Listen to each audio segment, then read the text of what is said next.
ایک ہے قربانی کرنا اور پھر ایک ہے قربانی کے گوشت کو تقسیم کرنا۔ قربانی کا سارا گوشت گھر میں رکھنا جائز ہے، اور جب تک آپ کا دل کرے آپ وہ گوشت کھائیں، شریعت آپ کو منع نہیں کرتی۔ لیکن میرا یہ سوال ہے کہ قربانی ظاہر ہے وہی لوگ کرتے ہیں نا جن کے پاس طاقت ہوتی ہے، تو سارا سال گوشت کھاتے ہیں، تو مطلب سارا سال اگر آپ گوشت کھا رہے ہیں تو پھر آپ مہربانی فرمائیں، یہ تو اللہ کے راستے میں ہے تو کوشش کریں یہ تقسیم ہو جائے۔ کچھ لوگ شاپر لے کے گوشت لینے آ جاتے ہیں، ان تک میرا یہ پیغام ضرور پہنچائیں کہ ان کے لیے سوال کرنا جائز ہی نہیں۔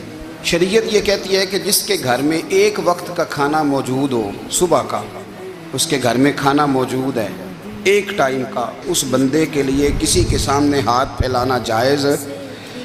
اتنا بھوکا آدمی کہ جس کے پاس اب کھانا ہی نہیں ہے، ایک وقت کا بھی وہ سوال کر سکتا ہے۔ چھوڑیں، سارا سال اگر ہم کسی امیر سے لے کے نہیں کھاتے تو کیا گھر میں ہنڈیاں نہیں پکتی؟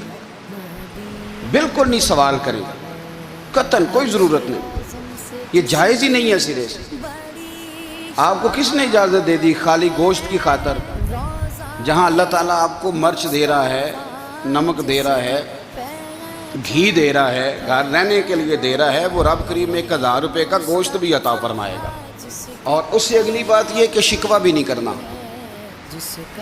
کہ فلانے نے اتنی قربانیاں کی تھی تو پتہ نہیں کہاں لے گیا ہے۔ اس نے کی تھی نا، پیسے کس کے تھے، ذبح کس نے کیا، تو آپ ذمہ دار ہیں کہ وہ کدھر لے کے گیا ہے۔ یہ بحث کرنے کی بھی اجازت دین ہمیں نہیں دیتا، تنقید کی بھی اجازت دین ہمیں۔ اس بات کو بھی ضرور ذہن میں رکھیں کہ ہم کہتے ہیں میں نے ابا جی کی اس سال کرنی ہے، اور پھر اگلے سال اماں جی کی کرنی ہے، اور پھر اس سے اگلے سال میں نے اپنی کرنی ہے۔ جس بندے کی جیب میں پیسے ہیں قربانی اس پر واجب ہے، اس کے ابا جی پر واجب نہیں۔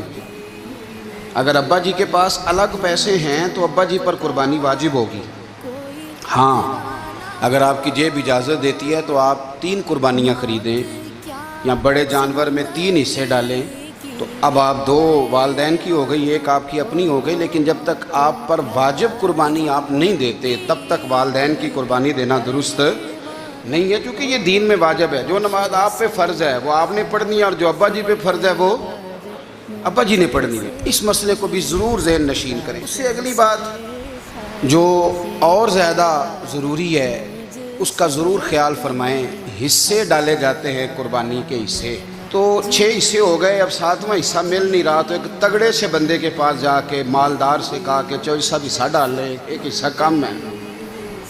چودھری صاحب کہنے لگے کہ میں نے تو پہلے بھی 4 بکرے لیے ہوئے ہیں، تو چلو اگر تم کہتے ہو تو چلو بڑا گوشت آ جائے گا، تکے ہی بنا لیں گے، چلو بڑا گوشت بھی 10 کلو آ جائے گا تو کباب کے لیے رکھ لیں گے، چلو رکھ لو حصہ۔ اب 6 بندوں کی نیت قربانی کی، 7ویں کی گوشت کی، اس کی نیت قربانی کی، پچھلے 6 کی بھی قربانی نہیں ہوگی، وہ بھی گئے کام سے۔ آپ اس بات کو سمجھیں کہ قربانی کا مطلب یہ ہے کہ خالص اللہ کی رضا کے لیے مخصوص وقت میں مخصوص جانور ذبح کرنا۔ اس لیے یہ ضرور توجہ کریں اس بات پر کہ ہم کئی لوگوں کو فورس کر کے شامل کر لیتے ہیں۔ بندہ مالدار ہوتا ہے وہ بھی کہتا ہے چلو ٹھیک ہے کوئی حرج نہیں، لیکن وہ نامینیٹ کرے گا۔ اگر اس نے اپنی قربانی رکھ لیا تو پھر وہ بتائے گا یہ قربانی کس کی ہے، والدین کی ہے، کس کی ہے۔ تو قربانی اس ترتیب سے کریں کہ اس کے سارے مسائل سے آگاہی حاصل کریں۔